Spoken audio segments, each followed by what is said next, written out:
Change is coming into play. Doors are closing, every day. A signpost, a little of a plane.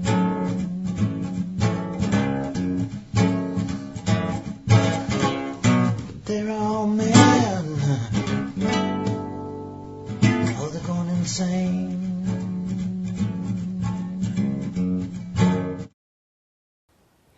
Hello, and welcome to Mystic Monologues here in the Jovian Archive Theatre, and I'd like to welcome you to this new technology, and I hope that you're going to enjoy participating in this adventure.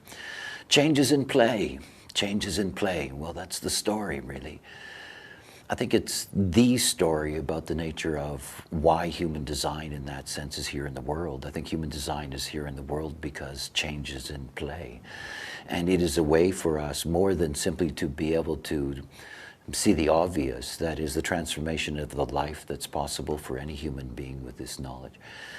It is not just simply about the possibility of being able to decondition, the possibility of being able to operate correctly. It is much, much more than that.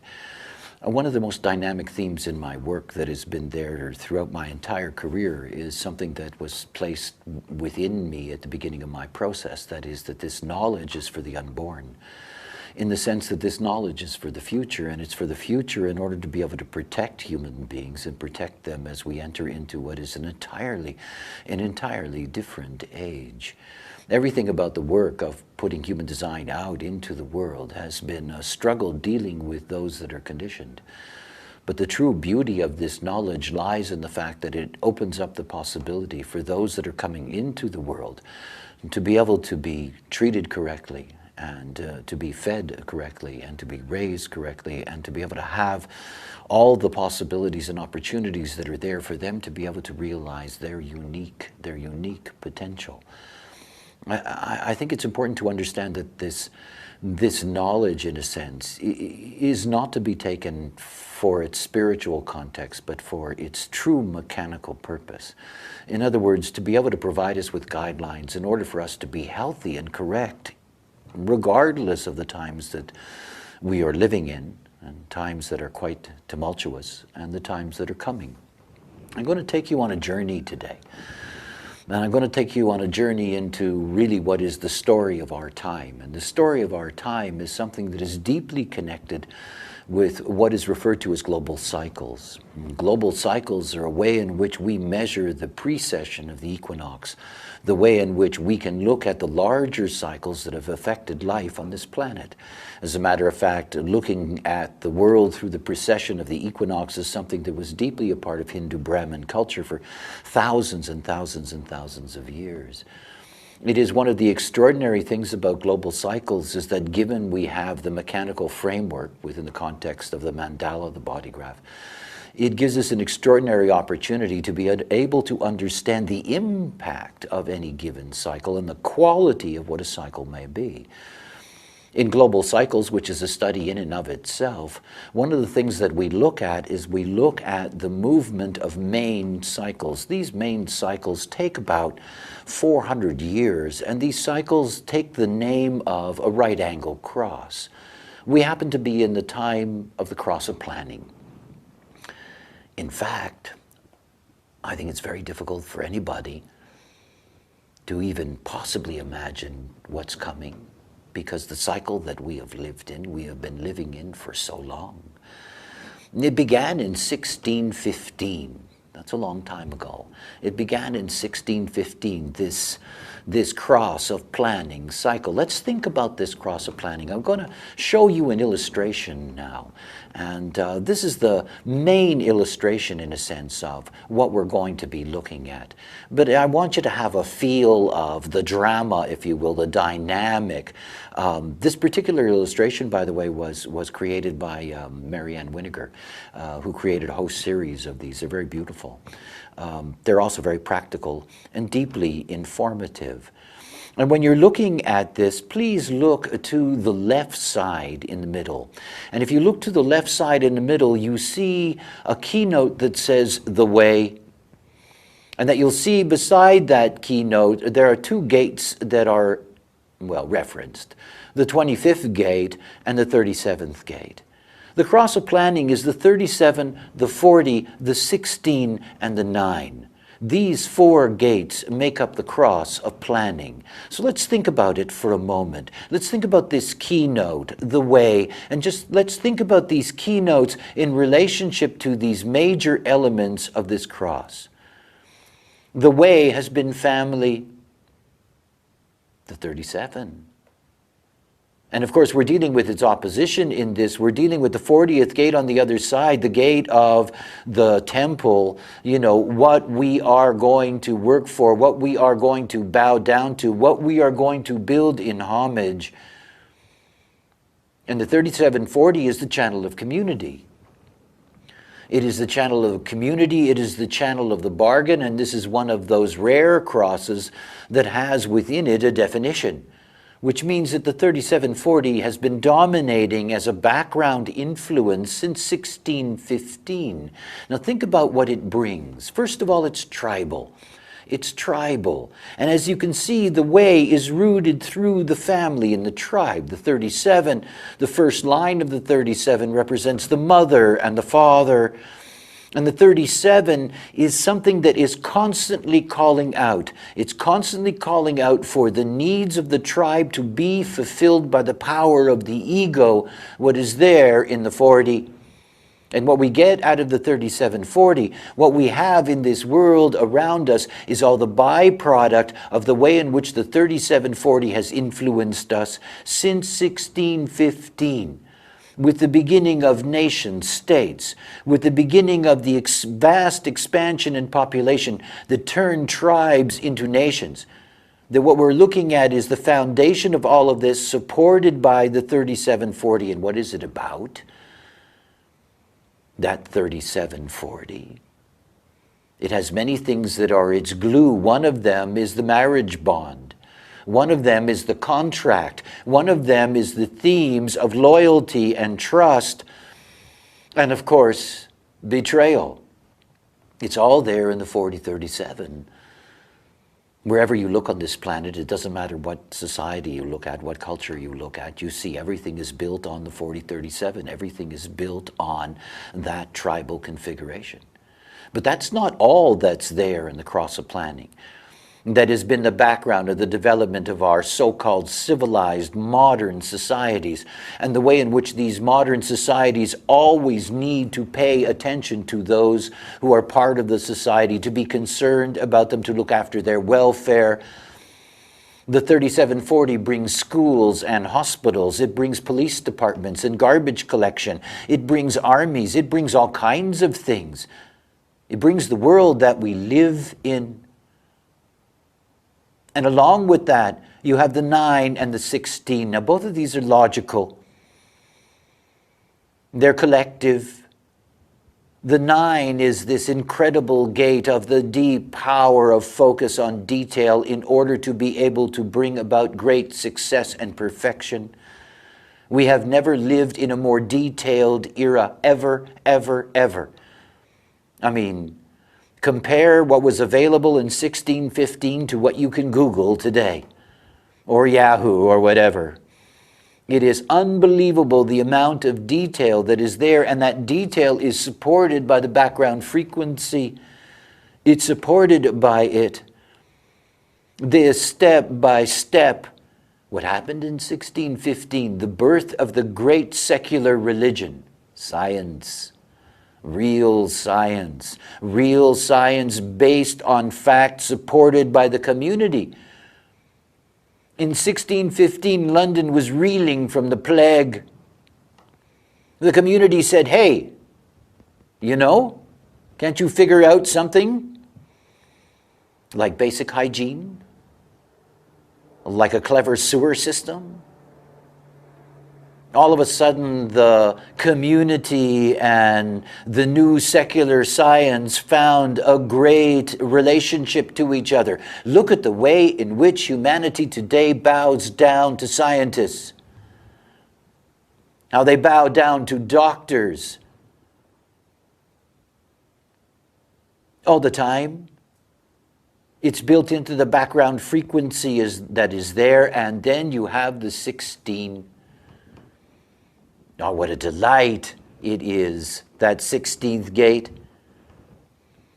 What it establishes is that we live in an era of extraordinary talent and the potential for the display of an articulation of talent since 1615. No other era in the history of humanity has experienced such extraordinary and rapid change.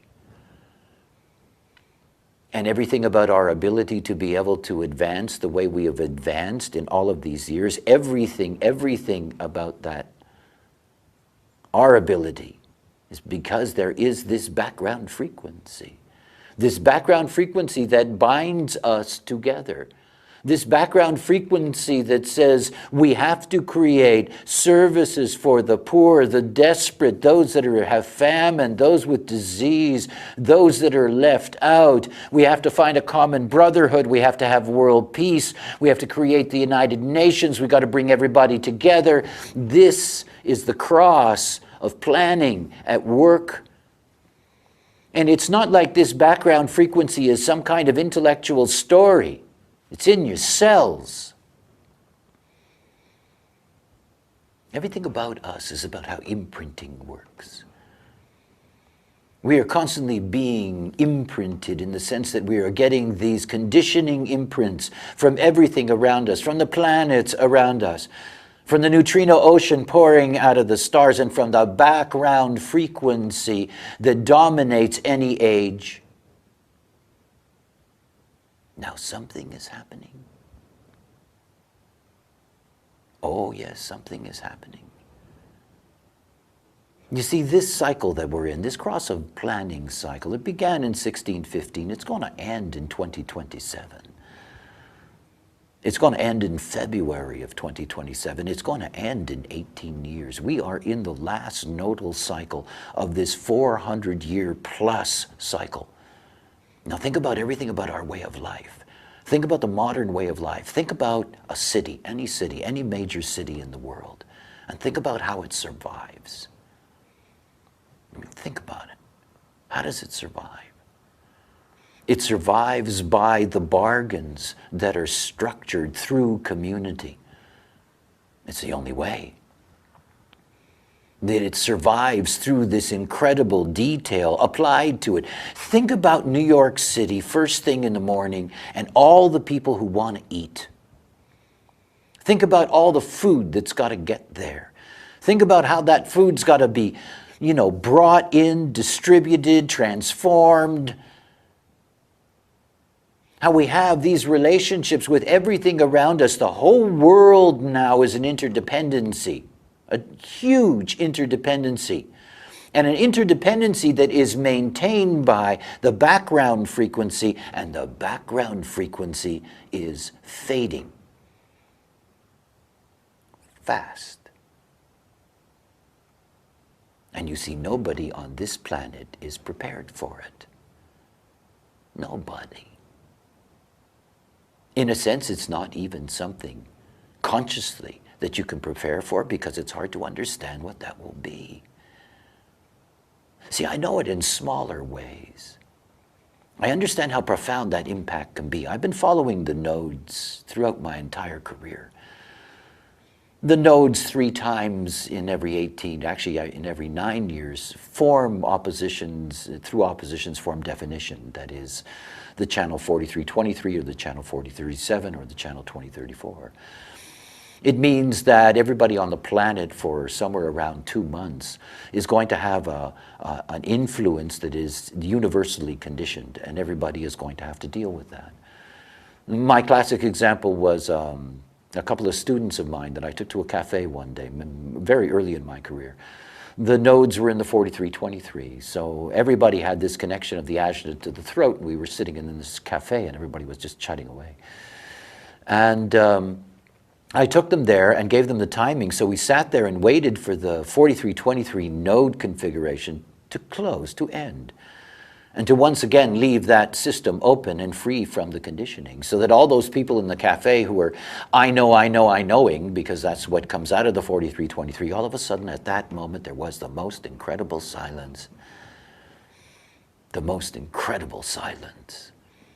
It was like something just went, you know, and slowly a murmur came back. Never again at that same intensity. See, we have no idea, you have no idea, humanity has no idea what's going on here. The clock is ticking. The clock is ticking to the end of an age. By the way, when you're looking at this example, because I'm sure you're asking questions, you can see very clearly that the two crosses, the two great right angle crosses of the G center, they form the matrix upon which all of this is built. You know, and there is a vessel of love relationship, and there is a sphinx relationship, and of course you're seeing all of the various attributes here. For example, the witness keynote for the 13th gate, and of course the 13th gate being the gate of secrets. These are locks and keys in essence that you're looking at. And the key in our particular era, right now, that key is the 61st gate. It's been the 61st gate since 1615. The 61st gate is inner truth. You know, since 1615, the background frequency has been pushing to get inner truth released. We have never had so much investigative truth in that sense, so much exposed, revealed, released at every level that you can imagine it. Because this is the frequency. And what's interesting is the precession of the equinox, it goes retrograde. So we move downwards through a cycle. We began at the 37.6, right now we're at the 37.1. We went into the first line themes of this global cycle of planning, cycle. I got that all twisted up. We went into that in the end of 1960. In other words, what we're looking at here is that if you look at the first line themes of all the gates that are here, you're getting to see the last gasp of what this cycle is bringing us. In the case of the witness, in the case of the 13, it's the 61.1, occult knowledge, inner truth, my design, sun in 61.1. It's my time. It's my time to resonate with the program that says now's the time, actually since 1961, now's the time to get inner truth, the occult knowledge out. It's all background frequency. See, the door is going to shut in 2027. The door is going to shut. And it's not just going to be like nodes. It's not going to be a couple of gates that we are constantly integrating in our process. This is something that's in your cells, that's in your parents' cells, that's in your grandparents' cells. It was in the cells of all your recent ancestors going all the way back to 1615. Do you understand? It's in you. You are, in that sense, you know, correct for your time. It is in you. And there is nothing in you that is there that is preparing you on the inside for what's coming. It's why human design is here. It's what it's for. Take a look for a moment at this next illustration. This is the cycle that we're going to in 2027, the great mutation that's taking place in the 55th gate, a transformation that's going to take place in the fertility of humanity, in the way in which we move forward. And this new cycle that is going to emerge in 2027, this is the cycle of the sleeping phoenix. And it is so incredibly different. Do you remember the way of the family? Well, the way of the family is gone. The background frequency to support these communities and globalization and all of this stuff is just going to melt. Because the way is going to be the 55, it's going to be the individual, it's going to be moody, it's going to be different, deeply mutative. We're going to move from tribal, collective to deep, deep, deep individuality and a touch of the tribe. Deep individuality. Individuality is so different. Interestingly enough, I guess, appropriately, the cross of planning cycle, as I mentioned, had the 4037, a rarity and a cross with a definition. And we're moving into the sleeping phoenix, where again the 2034, an opposition that is a definition, is the core of the cross we're moving into. And the 2034 is deeply, deeply individual and concerned about its own trip.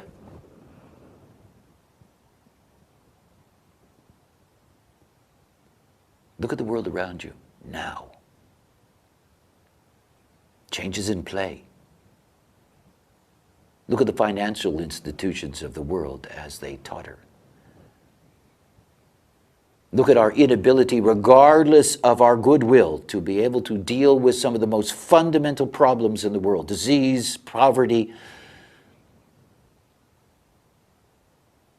That the institutions that we dreamt would be the answer are institutions that simply cannot work.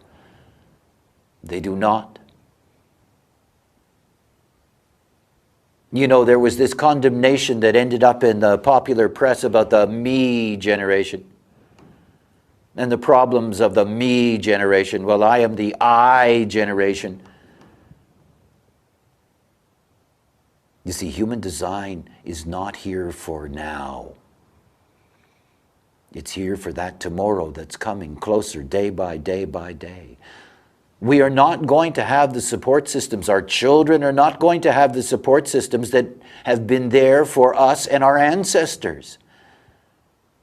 Oh, they won't crumble away instantaneously. They won't. Nothing does. This is evolution. These cycles have been going on for 19,000 years. They'll keep on going on till the end. But for us, in our certainty and comfort about the nature of the world that we're living in which there is assumption that there's nothing new under the sun, I want to tell you the rock is going to move. And you have to be able to live in that world.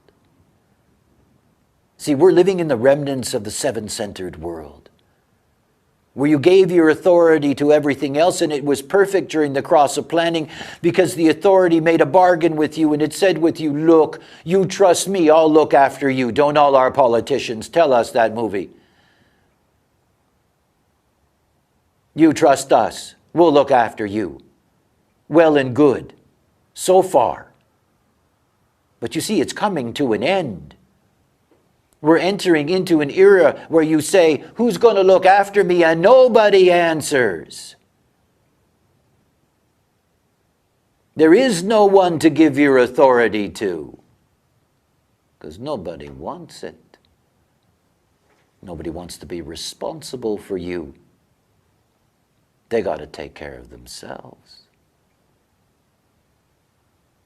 The interest is no more in the detail. It's no more in the talent and wonder of opening up all of these things. It's about survival. How do you survive when there is no conditioning authority to control you, to give you a sense of security, well-being? You follow your strategy and authority. What do you think I was going to say? This is the magic of the knowledge. It's what it's here for. My discussion of individual authority, regardless of the fact that in some ways you can put some kind of spiritual gloss on it, let me tell you, it's mechanical and it's about survival. I want my kind to survive. That's what we're here for. We're here to be able to transcend the fears of survival, to be able to embrace awareness. You cannot do that if your mind's running your life. You cannot do that if you're just going to be the lemmings that are going to fall as you go off the cliff in 2027. Those that are the most disenfranchised on the planet today, the so-called fourth world, They're sinking so fast now. Because the background frequency that was there, that managed in some ways trickle down, sort of get them some help, maybe, it's not going to be there. It's not going to be there in the air around you. It's not going to be there in the smell of things. It's not going to be there in your flesh. Something else is at work. We are nothing but receptors to conditioning at so many levels. Don't you think for a moment that you're in charge of anything in this movie? But oh boy, you have a chance when you understand what this is. What it means to be able to operate out of your own authority. What it means not to be at risk all your life.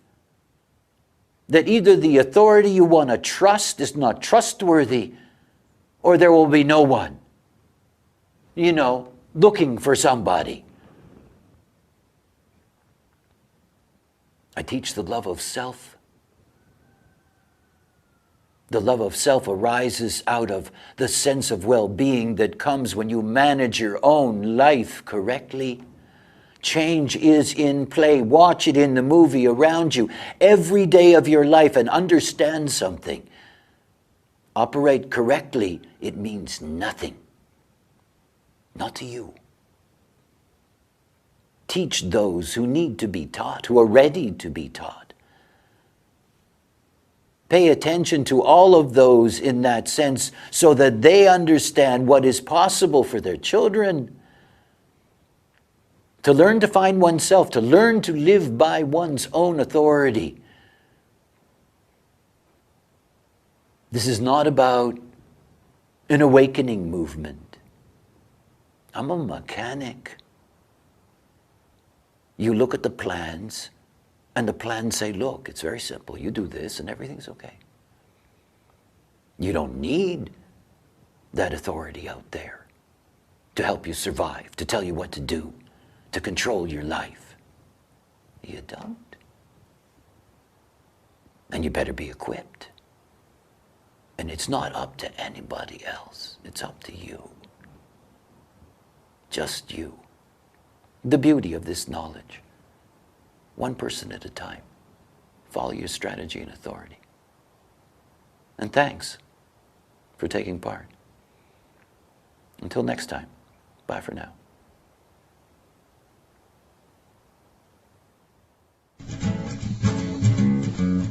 Change is coming into play. Doors are closing, every day. A signpost, a little of a plane.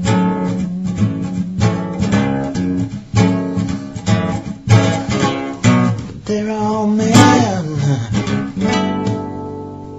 Oh, they're going insane.